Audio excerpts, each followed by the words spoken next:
Tonight, I'm going to talk to you about antenna and especially antenna modeling software. And I'm going to talk about not just the antenna modeling software, also how you model, how you work with a feed line, because I think an antenna is not just a piece of wire in the sky. It's also, you know, everything from the radio all the way to the wire that you have in the sky. So I have a disclaimer first.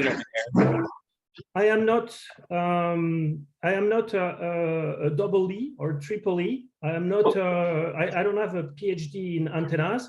I am like you know, most of you here. I am just an amateur who try to understand how things are working. And I think you know, using the software helped me a lot to understand how, you know, that entire antenna system is working. So for the presentation I'm going to do tonight, we're gonna have a kind of a little story. Before I start the story, if it's okay to stop me if I talk too fast, because I have a tendency to start, when I get excited, to start speaking super fast. So yeah, you can just say, Fred, stop, go back, and I will go back and try to talk a little bit more slowly. Yeah. Am I talking too fast now? No, you're fine, Fred. Okay. So the little story is that, so we, there is a bunch of people in California, they want to run winter field day. For winter field day, they decide to build an antenna. They're going to put two stations. One station is going to work, you know, 40 to 10 meters. And they want to have the second station be optimized to work 20 meters, because they think, you know, most of the traffic is going to be on the East Coast, and have an antenna that can reach the East Coast easily will give them an advantage, and they will make more points. So they cannot put a big mast with a beam antenna. They cannot do that. So they need to, you know, they have a scaled down budget. And so they go to a meeting and they decide to build a vertical antenna. Why a vertical antenna? Because for our exercise today, it's going to be cool. And second, because the vertical antenna has a low takeoff angle, and they think by having a low takeoff angle, it will give them an advantage over, you know, stations with the dipole, for example. So we're going to do all through that process to build that antenna and try to figure out what we can do with that vertical and how we can feed that vertical without losing any power. So for that, I'm going to start sharing my screen, and I'm going to start. Oh, I cannot share my screen. Yes, give permission. Doug needs to give you permission. Doug, give him permission. I don't know, it's going to kick me out, because before he kicked me out of the meeting. No, the kick out was because we changed the link. So you have to ask for permission, and then Doug can grant it.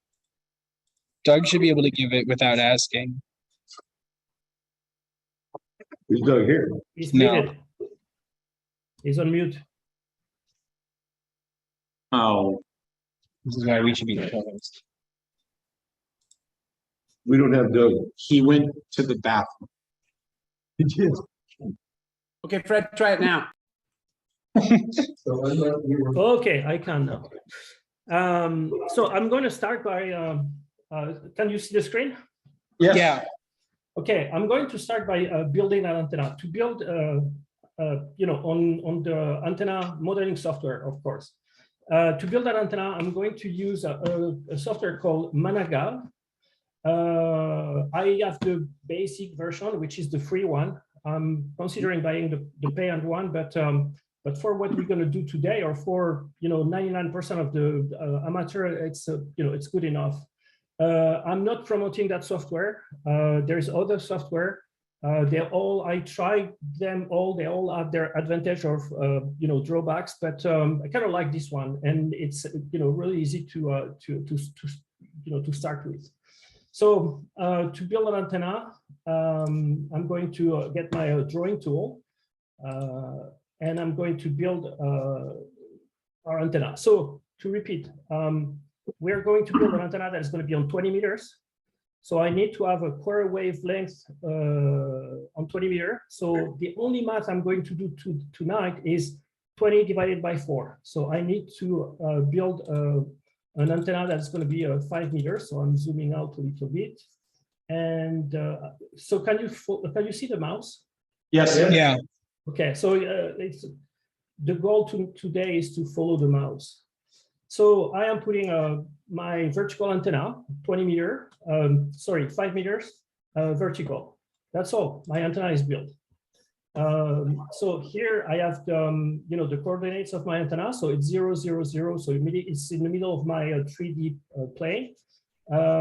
It's 5 meters long, and I'm going to use a tubing of 35 millimeter in diameter.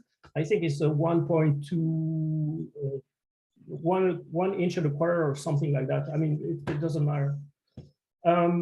So here I can see the antenna. I can click here to define the feed point. So I'm going to say that I want to have the feed point at the beginning of the wire. And you see that red dot, that the feed point of my antenna. Let me zoom out a little bit here. So we are working on 20 meters, so 14.15.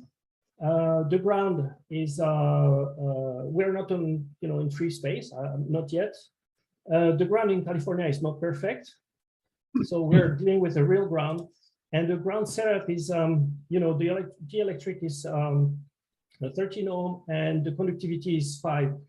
It's an average ground. I mean, that's the thing. When you do modeling, you can change that if you know the ground you're going to deal with.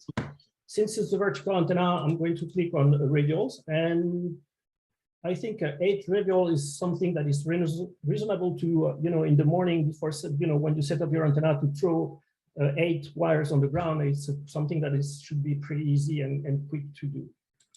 Okay, so I define my antenna. I'm trying to see if I haven't forgotten anything. And so I'm going to start the calculation to see how my antenna is working.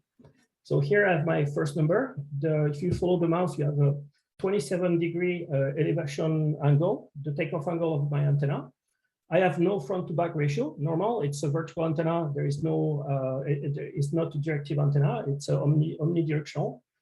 My gain is 0.6 dB, which is kind of in ballpark what you can expect from a vertical.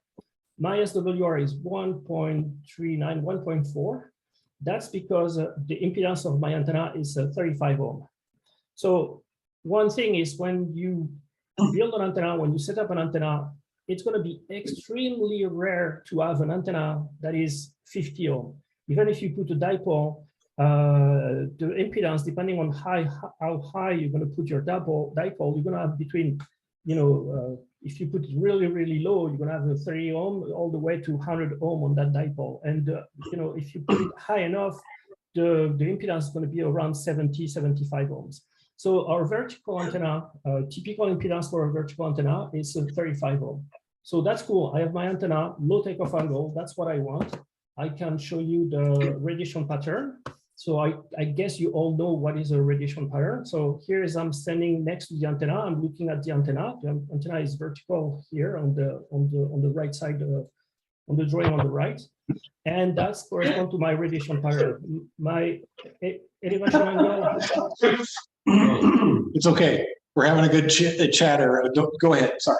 My elevation angle is 27 degrees. And here that graph represents the antenna seen from the sky. So I have the antenna here in the middle.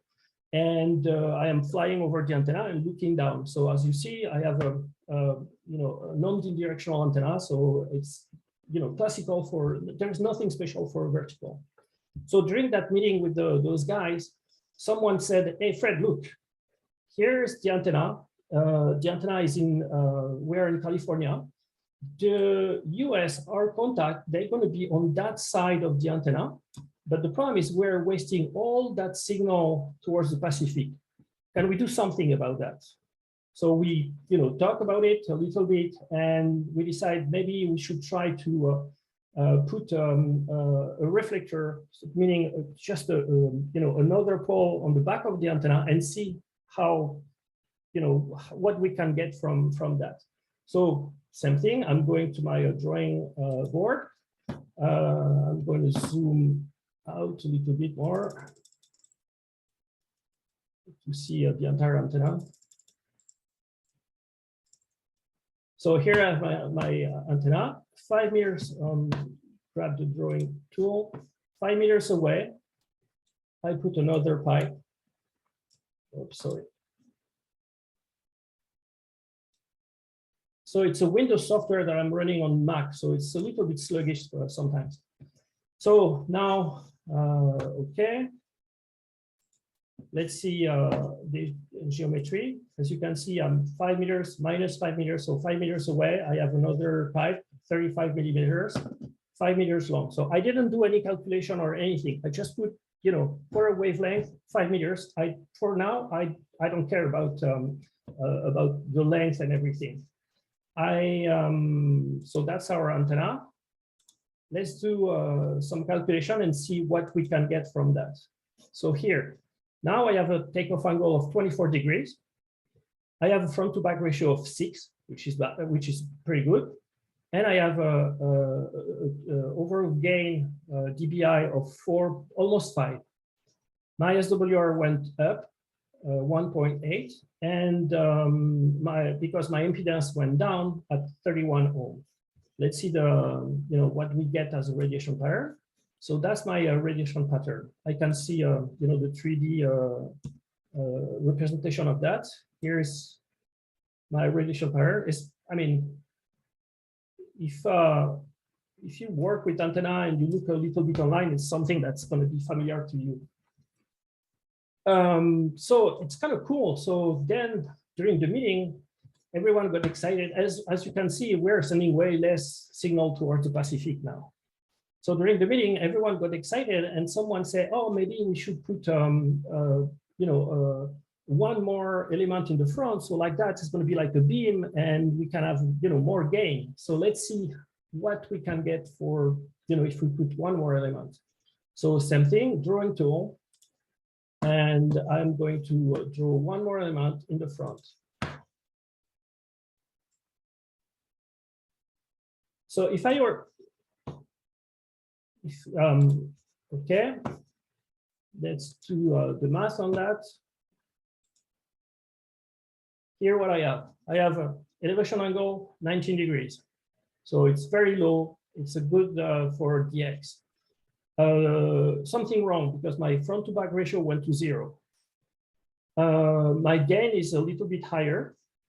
My SWR is start to get bad. And the impedance of my antenna is now 8 ohm. So let's see the far field. So here's my far field. So you can see the signal is the same on both sides. That's because the two pipes that I put, they're the same length. I don't know if you, I know if you look at an antenna on the roof of a house, you're going to see the reflector is always longer than the driving element. So I'm going to go change those things. And so the driving element is going to be 5 meters. The reflector is going to be a little bit longer, so for 5.2, for example. And I'm going to put the director, I'm going to put a little bit shorter, 5.8. So, and see what I can get. I start here. Now I'm getting 20 degree elevation angle. I am getting 6 dB front to back ratio, 7 dB total gain, and I have a SWR that is a little bit better than it's better than before. Let's see my radiation pattern. Okay, so now, as you can see, I have a big lobe in the front, a smaller lobe in the back. That starts to look like something that I would like to use. That's seen from the sky. That's our radiation pattern. I can show you the 3D version of that thing. And here, so that's my representation of my radiation pattern. So let's start to look at something that we may want to use. So let's recap here. So we have a 20 degree elevation angle, which is pretty good. 6 dB, which is fantastic. 7 dB gain, which is great. But we have 4 1-to-1 SWR and 12 ohm of impedance. So let's say we decided to build that antenna. Now we need to do something. So I didn't, I just put 5 meters and put, came up with numbers. So we need to have something that is better than that. We can build this one, but we want to have something better. We want to optimize all those things. So right now that antenna is not resonant. So do you guys know how I can tell that? Anyone? What was the question? So right now the antenna is not resonant. And so how can I tell the antenna is not resonant? Yes. Sorry? So SWR can be perfectly resonant, but not picking on. But your imaginary part, JX, was not zero. Yeah. So I am asking that question because if you look online on YouTube or if you talk to people, they're going to say, "Oh, you need to have a low SWR to be resonant."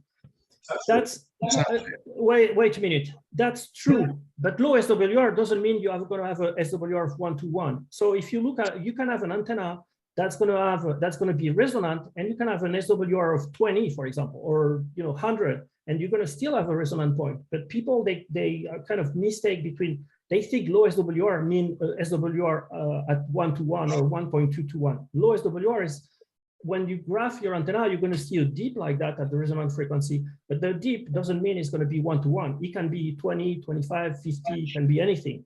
So that's why I asked that question, because that's the J of X that's going to tell me if the antenna is resonant. To be a resonant, I want my antenna to be non-reactive. I want to have a zero reactance on my antenna. So I want to optimize that thing. I don't have to, but let's say, sorry?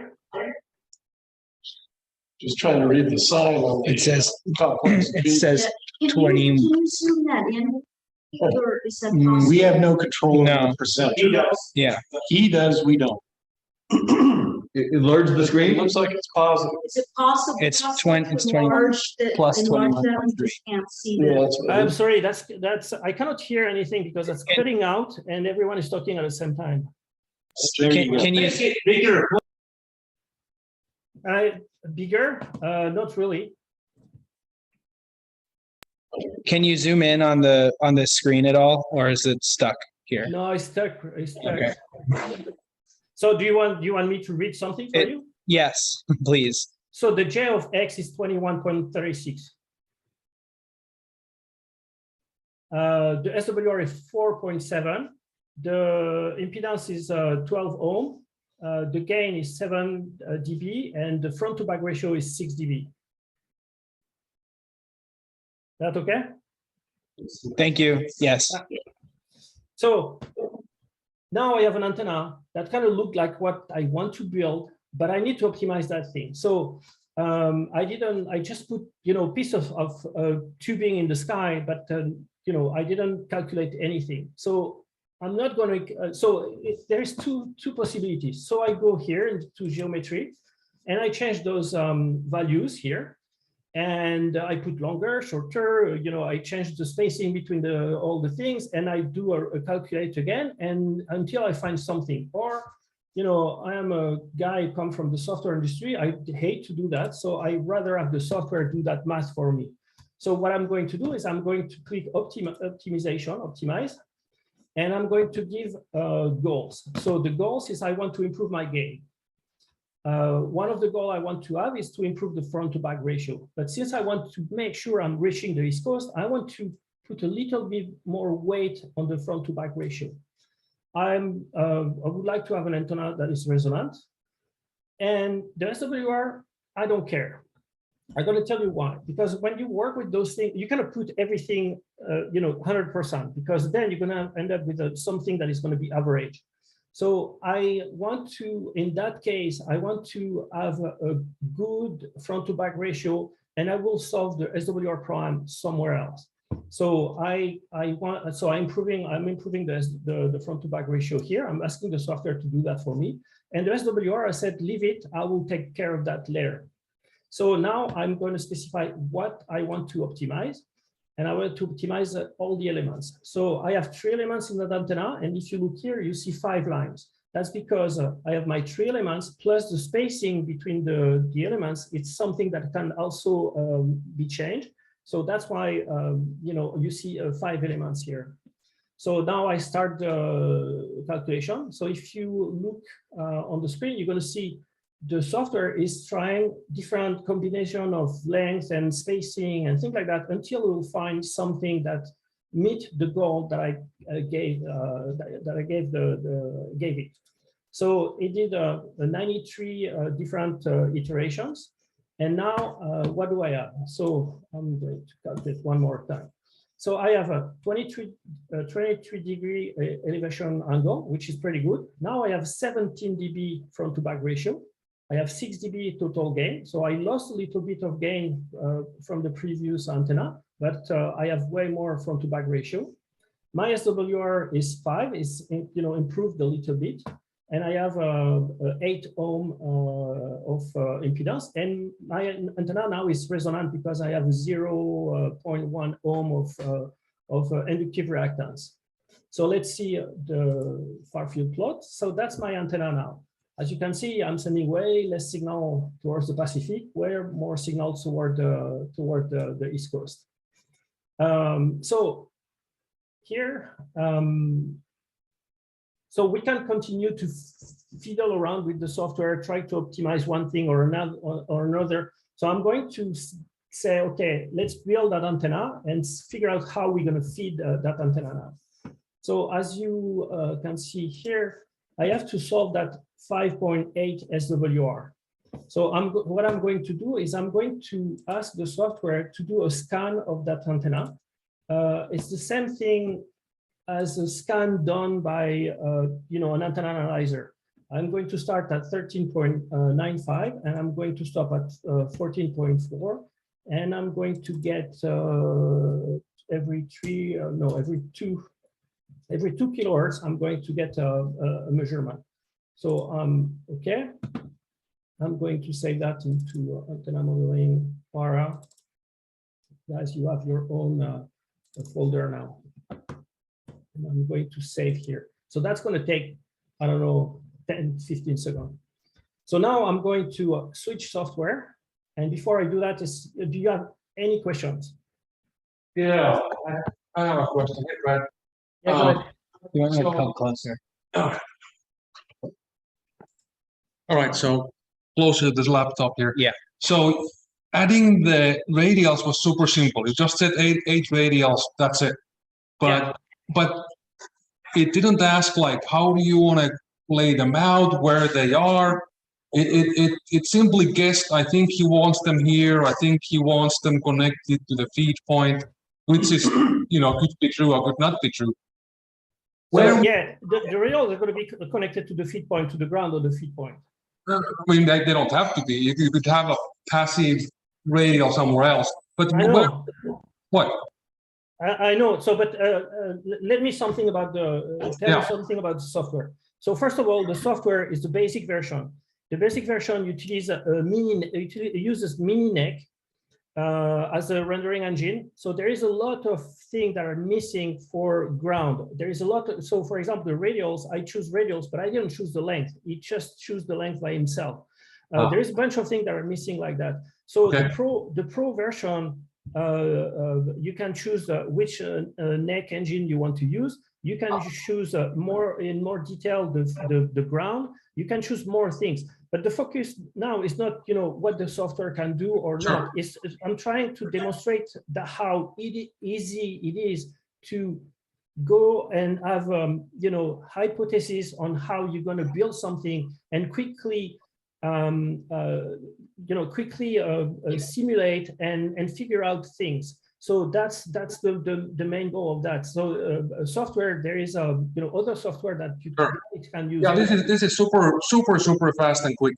Much easier and quicker than all the 4 neck and That's why I use that software, and that's why I'm considering buying the pro version of that software, because on the pro version you can do way more things than on the basic one. But still, the basic one, so the radial that the radial that the software is using right now is a quarter wavelength radial.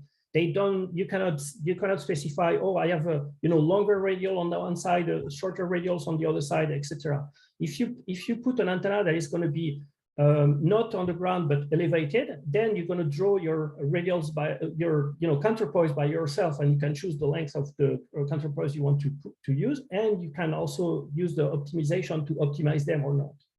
But on the radials, on the ground mounted thing is going to choose a quarter wave length radial, and that's it. That's because of the rendering engine that is on the back.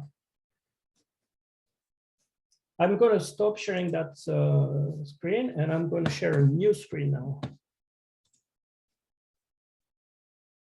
So to figure out how to feed that antenna, I'm going to use a software called Sim Space, or SimNet now, that's the new name.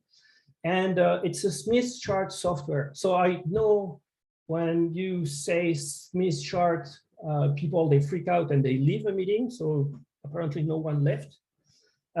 So same thing, like I said, I don't know anything. I'm not a specialist of antenna or anything.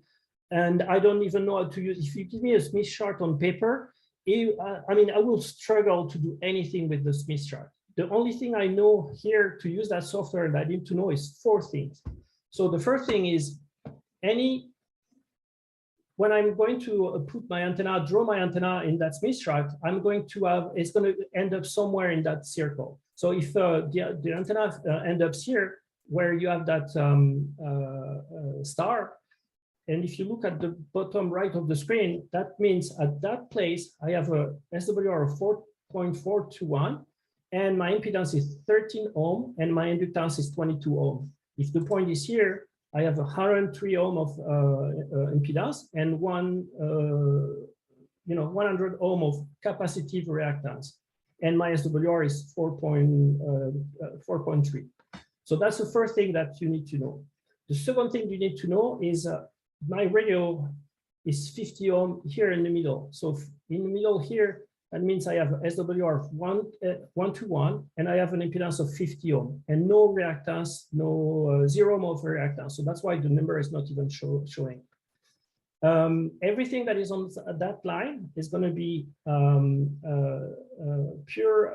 purely resistive. So that means the antenna is going to be resonant. So anything that's going to end up on that line. So for example, if I have the antenna that ends up here, I'm not exactly at the the point, but here, for example, you see my impedance is going to be 200 ohm, but I have 1 ohm of reactance. So that means here at that point, my antenna is really close to resonant, to be resonant. Even though my antenna is resonant, my SWR is still 4.1 to 1. So that's the second thing you need to know. The third thing you need to know is, let me change that. So for example, I have an antenna that is 500 ohm and of impedance, and so meaning the antenna is here. So on the top left corner, you have L means the load, so that's my antenna, and on the right side you have the G, it's the generator. So that's my antenna analyzer, for example, or my radio. So anything I'm going to add between those two, that's going to transform my impedance. So here, the antenna is 500 ohms. If I look here, my impedance is, I have, sorry, I click here. My SWR is 10, and I have a 500 ohm of impedance. If I add a piece of coax, you see, my impedance has been transformed, and at the end of the coax, what the antenna analyzer is going to read that value here, meaning 9.5 to 1 SWR, 245 ohm, and a reactance of minus 50 ohm, meaning it's capacitive. So that's why when people they take measurements with an antenna analyzer, I keep saying, calibrate your antenna analyzer, because if you don't, you're going to have a false reading of your antenna, because the only thing you're going to read is that point and not the point at the antenna. So that's why it's important when you measure an antenna to calibrate your antenna analyzer, especially if you want to do some calculation and some simulation. You really need to have the impedance of the antenna and not the impedance at the end of the coax. So so here I put a RG8X. So if I put a 75 ohm line, here you see the transformation is different. So now I have a WR of 900, etc., etc. So if I put if I put a capacitor, that's going to do also change my that's going to also transform my impedance. So now my goal, I'm going to pull the file from the antenna that we saved, and I'm going to file, and I'm going to show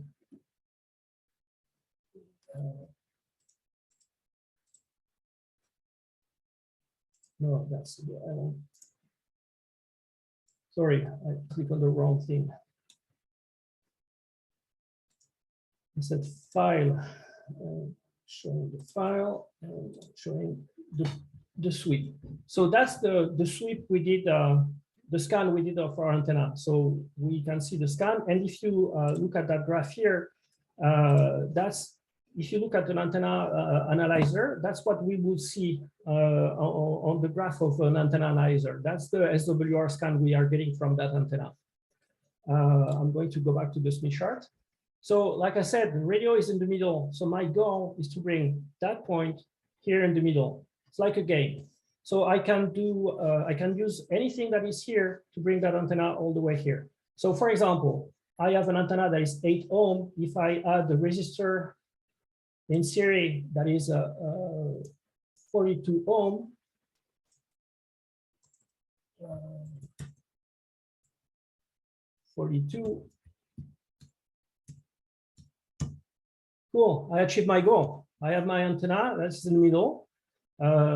If you look at the radio, I have a SWR of 1 to 1.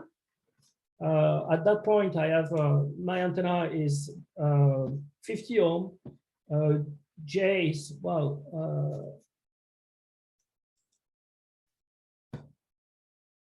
no, that's parallel. Sorry, J is 1.7 because I'm not in the center of the thing here. More in the center. So 50 ohm. My J of X is it's a 0 ohm. So here I achieved the goal of any amateur radio. I have a 1-to-1 SWR of the radio. I have 1-to-1. So now if I look closer, if you follow my mouse, I am sending 100 watt to that resistor, and only 16 watt, 16 watt is arriving to the antenna. If I click here, I see that the resistor is dissipating 83 watts. So I achieved my goal of having 1-to-1 SWR, but I think we can be more efficient than using a. We can do something better than use a resistor to achieve that 1-to-1. So let's try something else. I was going to say I'm trying random things, but you can do that. But I know what I'm adding right now. So let's add an inductor. So you see that inductor transform my impedance from here to here. I need to go down here because now my antenna is very inductive. I need to cancel that inductance by putting a capacitor. So let's put a capacitor. I put a capacitor. Now my antenna went from here to here with the inductor and to here with the capacitor. Now I can, adjust the value of that inductor and, kind of see where things go. If I put my inductor, that value for my inductor, and I increase the value of the capacitance, here we go. I have matched my antenna. So now I have 1-to-1 SWR. If I look here, the antenna is receiving 98 watts. So I'm losing 1 watt and 1.2 watts just in that thing. So before we continue, I want to show you something. if oops, I'm going to remove that file. I'm going to put 50 ohm here. I should have shown that before, but I forgot. 50 ohm, and my antenna is 0 ohm of reactance. So now I have a perfect antenna. My antenna is 50 ohm. I have a resonant antenna. It's in, kind of, it's a magic antenna. It's completely perfect. I cannot do better than that. So if I feed that antenna with 75 foot of coax, so I'm taking 75 foot because during that meeting we came up with we need 75 foot to feed that antenna. So if I put 75 foot of coax, I have a SWR of 1 to 1, and I have 82.6 watt that are getting to the antenna. So on that frequency, with that coax, with RG8X, with that length of coax, I have 82 watt are coming to the antenna. So that's a maximum using that setup, using that coax with the magic antenna and transmitting with 100 watt radio. I have 82 watts of power that is getting to the antenna. That's very important because that's my goal. That means with the perfect magic antenna, if I send, the maximum power I can send to that antenna using that setup is 82 watt. So if I build an antenna, my goal now is to reach that 82 watt or be as close as possible of that 82 watt. So I'm going to remove the cable, put the file back. So now I'm like before, I'm putting my inductor, my capacitor.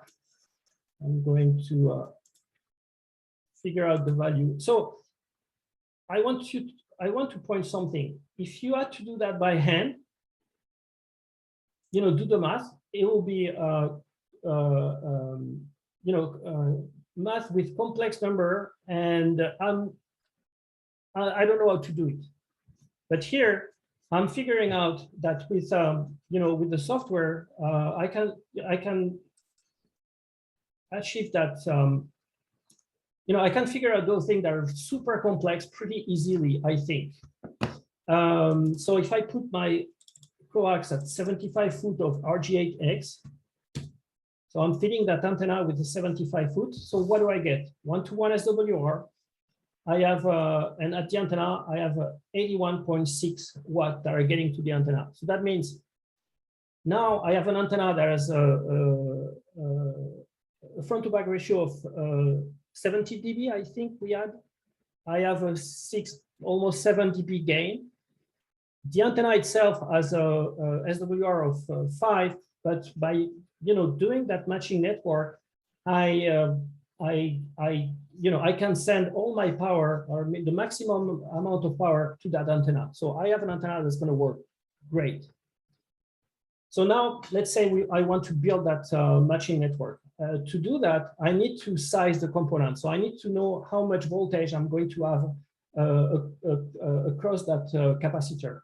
So to do that, I just go. So if you look at the question mark, you're going to see next to the question mark, you're going to see the value. So if I over here, you see the voltage is going to be 64.37 volts. So that means I need to find a capacitor that's 484, that doesn't exist, but 480 picofarad, and as a value and as a voltage of 64 volt. So that's easy to source. You go on any, online on any store, and you're going to find that capacitor is going to cost you 10 cents if you buy them, at the unit. To build that inductor, I need to know how much current, to size the wire, I need to know how much current is going to go through that wire. So if I over here, I see the current is going to be 3 amp. So any wire that is, I don't know, gauge 20, gauge 18, that's going to work.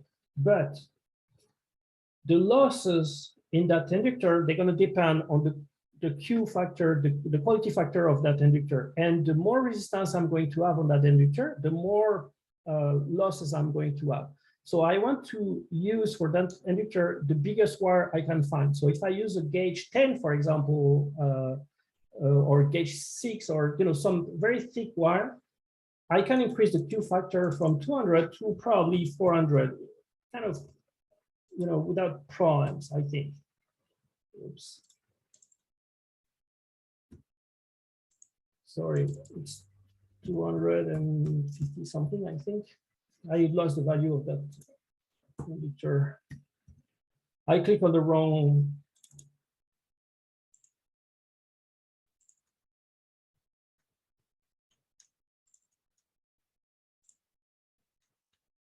Here.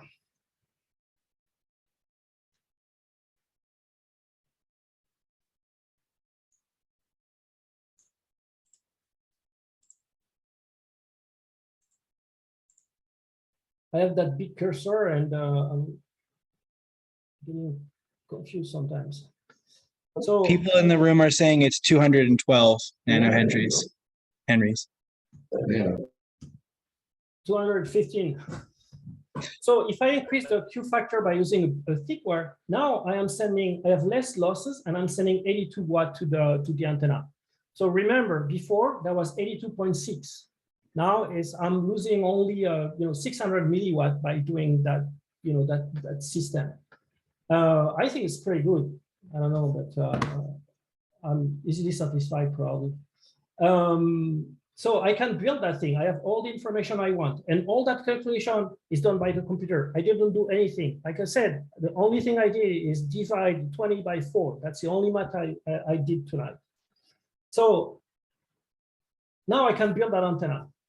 Let's say I don't like to build inductors because I don't know how to measure an inductor. I don't have an LC meter. I don't like to build them. So can I use something else to build instead of that inductor? So let's see if I can use something else. Like I said before, any piece of coax we're going to put here, that's going to transform that impedance. So can you use something else? Maybe if I use just a piece of coax and the right length. So I don't have to calculate the length. I just use the wheel on the mouse to decrease that number, and I can bring my antenna here on the Smith chart. And now if I put a capacitor, and I put the right value for the capacitor that I don't have to calculate, just roll the wheel on my mouse, I can bring my antenna here in the middle. And I feed my antenna with my 75-foot coax. 75. So now I'm sending 78 watts to that antenna because I'm using RG8X. So let's use something there, RG8. So I'm sending 80 watts to the antenna. I just have to put 3.6 feet of piece of coax, a capacitor that I solder on the top of my SO239, another piece of coax, and I have done my matching. So I don't want to do that. I don't like that. Can I do something else? Okay, let's try to do something else. So my antenna is here. What if I put a transformer, a 4-to-1 transformer, but not a 4-to-1, a 1-to-4 transformer, meaning a transformer used in reverse. And so I'm going to put a 32 microhenry, and I'm going to put 8 microhenry. That's a 4-to-1 transformer. Just by putting that transformer, wait a minute, I want to do an auto transformer, and I want to increase my coupling factor, because a coupling factor of 1 doesn't exist. So now I have my transformer, because I'm adding a coil here, I'm adding some inductance, so my antenna is going to go all the way here. It's going to go up in inductance. So I can use my 75-foot coax.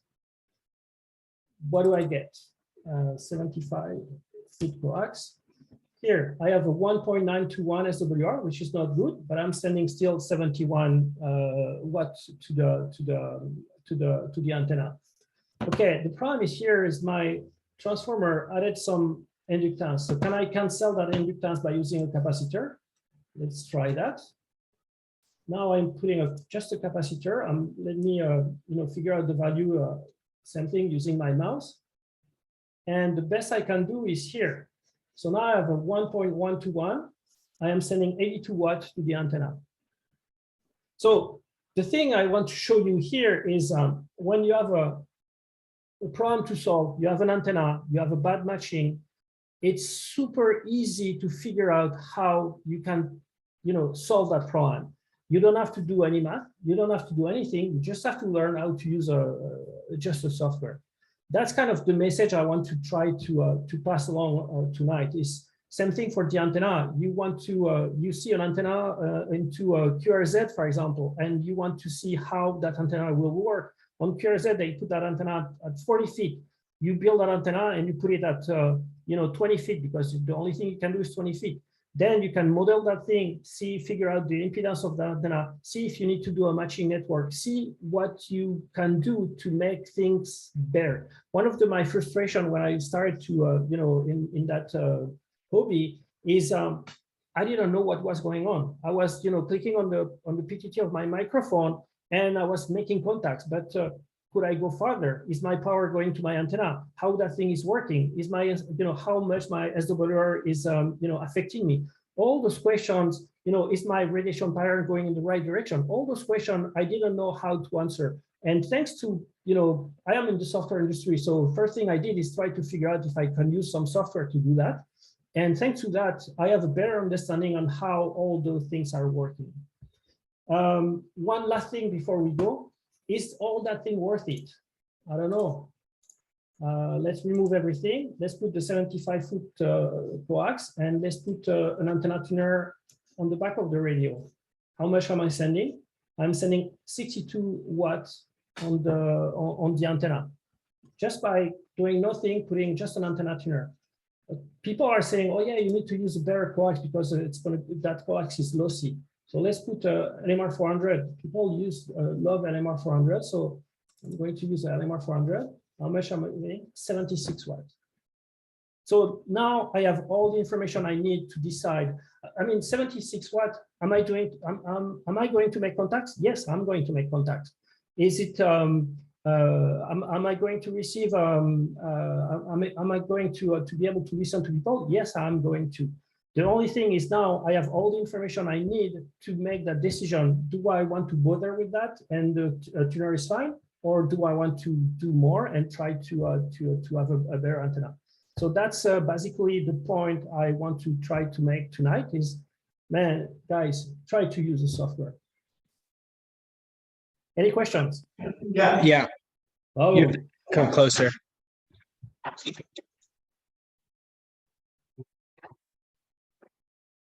How much the final thing, Fred? This is Gerald. Good presentation. Okay. How much would full version cost? Oh, hey, hang on a second. Let me see if I can. We should be able to hear you. Okay, everybody hang on a second because we're going to take some questions and answers. And because I have to stand by the laptop, everybody's going to have to be patient. So I'm going to play net control. I'm going to take questions from Coverly first, and then we'll send it over to Zoom because I don't have the Zoom screen up, so I don't know who's raising their hand or anything. So Fred, if you're done sharing the screen, it would probably be easier for me to see who's wanting to ask questions. So here's a question from Daryl first. Go ahead, Daryl. Hey, Fred, good presentation. thanks. The final thing is ERP, which that would have told you, right? So you were sending finally 76 watts to the antenna at PEP, right? Yeah. And then your ERP would have been what? I don't know. I didn't do the calculation. I mean, I don't do the calculation. But the thing is, so it would be 60. It'd be like what? You had like front to back. Yeah, like 6 dB. Yeah. Yeah. So it'd be like. Oh no, front to back. I had 17 dB, I think. Yeah, but 6 dB gain. So that would have been. What's that? 4 times the power. Yeah, roughly 4 times the power. So you would have had 76 times 4. Yeah. And that's your ERP. So you're putting out more. So you actually made a pretty effective antenna. So let me, don't go tomorrow, build that antenna. It's not the goal of. it's No, not I'm just the saying goal. in theory. In theory, that was the case. So Yes. I'm going to tell you something. So if I had to go on the field and do something like that, so it's it's a thought exercise. If I had to do something like that, I wouldn't build a 3-element vertical antenna like that, because there's two things that I didn't talk about. Is the beam width of that antenna is going to be very narrow. Yeah. And the second thing is the bandwidth of that antenna. I haven't shown you the bandwidth, but I can show you the bandwidth if you want. The bandwidth And then it's got a high Q, and the bandwidth is small. the bandwidth is not that small, but at the beginning and the end of the thing, I'm going to be close to 2.5. So if I had to build something like that, so one thing is, if you build a network and then you you're going to be between 2 and 2.5 at the end of the antenna, the band. But if you click, tune on your antenna tuner, you're going to recover, most of that power you're going to lose by, those 2.5 SWR. So most of that power going to be recovered. But if I had to build something like that, I would be the 2-element, because I can have a wider beam width, and I'm going to have a bandwidth that's going to be easier to work with. I don't care about having 17 dB gain. It's too much. But having 6 dB or 7 dB gain front to back ratio, I would be super happy with an antenna like that. Thanks. That was really good. Thank you. No problem. Yeah, no problem. Thanks. Okay, let me take any more questions from Coverly. Anybody else have questions here? And you can just speak up, shout, anybody? We're gonna have both of these software names after we're done, right? Oh, maybe so. If someone wants to jot that down now. Fred, why don't you give us or bring up your screen again real quick, or put it in chat. I'm going to put in the chat the name of the software. So one is SimNec, and the other one is wait a minute. There's two. I don't remember the spelling of that thing. Yes, it's 2M. It's MMR. Okay. Were you able to bring that up here? It's right here. Oh, it's right there. Okay. So it's actually, the chat screen's up, and so you should be able to see it on the bottom right there on the screen. There you go. So the thing is, SimNec now, the new version, you can plug Nano VNA, and you can read directly from the Nano VNA into the software, and you can kind of do the math and everything. And it takes a Nano VNA. You can plug it takes S1 P file, S2 P file. I mean, the files that are coming out of modern antenna VNA.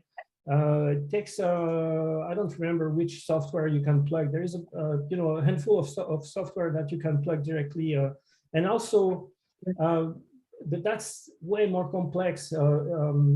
It's called a SimNec because you have a NEC engine that is plugged behind that software. So basically, if you want to model not for the radiation pattern or thing like that, but if you want to do math on wires, you can do that because you have the NEC software that is a module that is plugged behind that software. You can do pretty amazing. I maybe showed you 2% of the capabilities of that software. You can make him speaker. All right, thanks, Fred. All right, I'm looking at the whole of participants in Zoom. So let me, if there's anybody in Zoom, hit your raise hand maybe, and we'll take some questions from Zoom. Anybody? I think that if you raise your hand with the Zoom raise hand button, it'll show up here. Oh, over there. I think it doesn't have a little icon. It should show up. Yeah. Okay. Anybody? You can just shout out, I guess. I'm not seeing any hands. Anybody have questions? I have a question. Yeah, KR6DB. Hang on a second. I see Andy waving. Go ahead, Andy. Yes. Yeah, I don't see the thing to click on to put a like wave hand symbol. I forgot what that is. But anyway, Fred, at the beginning, you said you were using a free version and you're buying a full one. How much will that cost? So the version I'm using is free, so it doesn't cost anything. I'm considering buying the new version of that, the pro version of that software, because it's $140, I think, Oh, $140. And I'm considering buying it because there's a bunch of things that the free version doesn't do. And for example, I'm interested by the near field, and it doesn't do any near field calculation, and that's something that I would like to be able to do. okay. And also, there is something that are kind of hard to model with that free version of the software, and complex antenna, they're harder to model. You have to draw more; it's more complex. With the pro version, there is some other tools that comes with it, which makes it a little bit easier to model more complex antennas. Very nice. All right, and there was somebody else had a question. I think someone just when Andy was keying up there, get it? Had a question there. All right. And Fred opened up his introduction saying he was in a double E, triple E, all the E's. Yeah, it could have fooled me. No, I'm a poser. A poser. He's doing a good job at it. Very informative. Some of this was above my paycheck. But you know what? The thing about ham radio and some of the technical stuff, I always find interesting, even if I don't understand it, because over time I start to connect dot to dot to dot, and it starts to make sense later. So very Rob, good. Rob, I did the same thing for quite some time. I was reading things and I had a hard time to connect the dots. And when you can try to learn a software like that, but when you try to put things together and you try, for quite some time I was getting onto the antenna book from the RRL or QRZ. I was putting up antennas. I did a lot of studying around the G5RV because I wanted to understand why people hate the G5RV and some people, they love it. And so I did a lot of work on G5RV. I read I think the guy is from New Zealand who did the G5RV optimized, and I tried to model those things. The problem is, those guys, they put an antenna at 40 feet of the ground and they do their modeling. And then you say, okay, makes sense, it works. And then you put that antenna at your house, it's at 25 feet and the thing doesn't work anymore. But when you have a software like that, you can take the antenna analyzer, you scan your antenna, and then you see where the problem is, how you can optimize that antenna for your setup, not the setup the guy used to do all that modeling or that presentation. And I think it's very, very powerful to be able to do that. And like I said, I didn't do any math, and all the math I see there is Adrian here. I heard AB6RF before. Nico. They know all that math. They have studied that thing. They know how complex it is. And I'm not capable of doing that. So, but thanks to that software, it's been a blessing for me because that thing allows me to do all that thing, all that complex math that I cannot do. Oh, very good. Thank you so much. All right. Any more questions there, either here at Cubberley or on Zoom for Fred there? How many? I have a question. How many fell asleep? Who was that? Oh, no one fell asleep. No one fell asleep. Okay, Fred, we have another question here at Cubberley. Go ahead, sir. I can relay or whatever. Fred, when you ran the optimizer, did it change the spacing between the elements? You started yeah. 5 meter spacing. Yeah, I can show you that. I still have the antenna here. If I share the screen, I'm going to share the screen one last time, and I'm going to show you that. It's this one. So you see now, the length before was 5 meters. Now I have a 4.9. The length of the back element, I put 5.2, random number. I mean, not random number, but a bit longer. It's 5.16. The front element is 4.7, and the spacing before it was all 5 meters. The back element is at 3.45, and the front element is at 4 meter. Oh, okay, good. Thank you. Can we see a picture of the antenna? Yeah, sure. What do you mean a picture? If I took a picture of the antenna that I built, or The element space, the elements, the three-dimensional view. Of The draw tool, right? yeah, I'm going to here and I'm going to show you that the 3D far field here. Ah, Very cool. how are the elements driven? He Just put, 1 feed point. From the feed point. he, he put the feed point at the Okay. end of the middle. Middle one, I'm going to show you the antenna here. I have the feed point is in the I see. middle.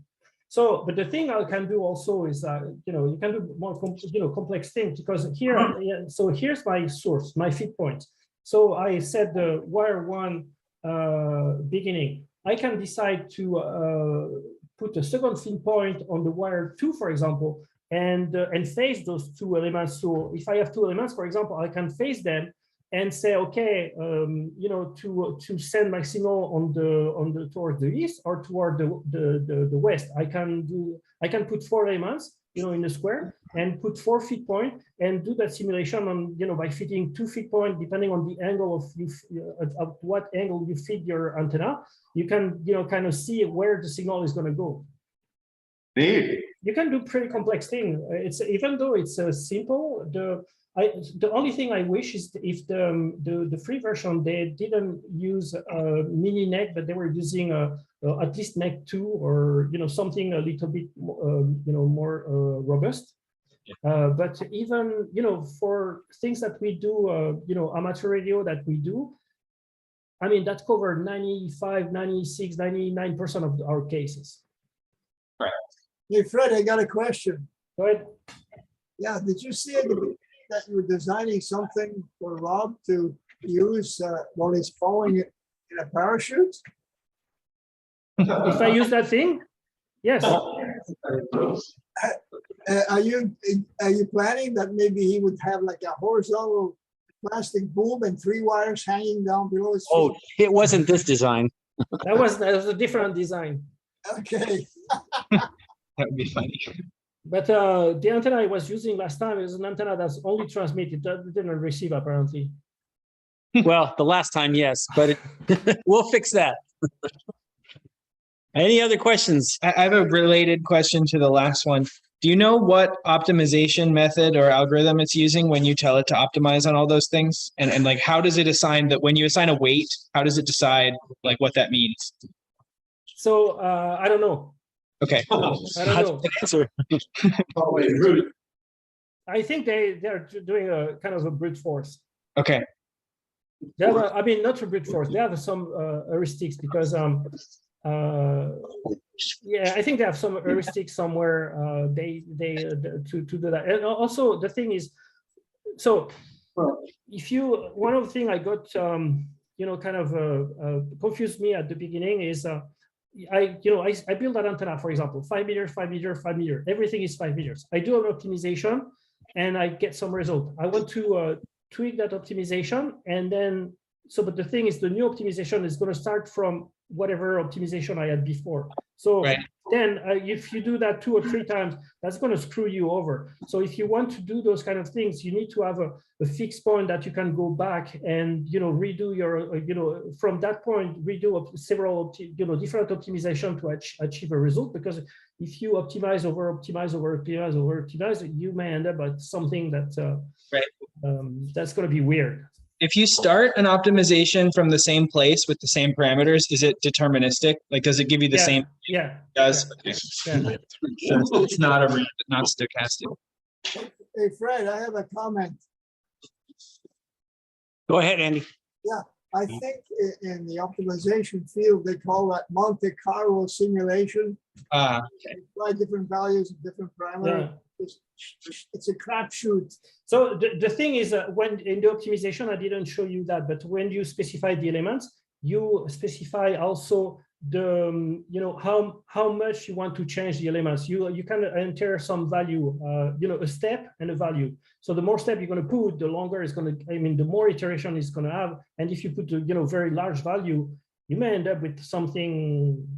So one of the things that is funny is, so I did a few times that presentation I mean 3 times that presentation before, and the thing is, I was trying to working on that presentation, and the thing is, I built the 3 element, optimized the 3 element, and then I asked the optimizer to say, okay, now I want to optimize the SWR. I want to have the best SWR you can come up with. So the software removed 1 element and give me a 2 element, and I have the best SWR, but it just removed 1 of the elements. Okay,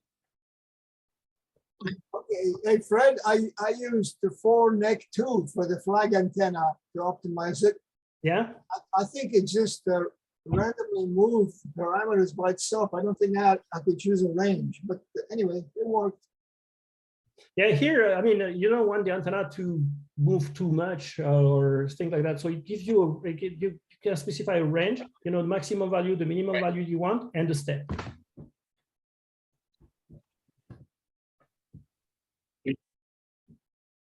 All right. I think we probably wind this up, but I want to make sure everybody gets their questions as one last round. Anybody, anywhere? All right, Fred, thank you. Thank you so much for filling in. Yeah, thank you very much for welcoming me into your club.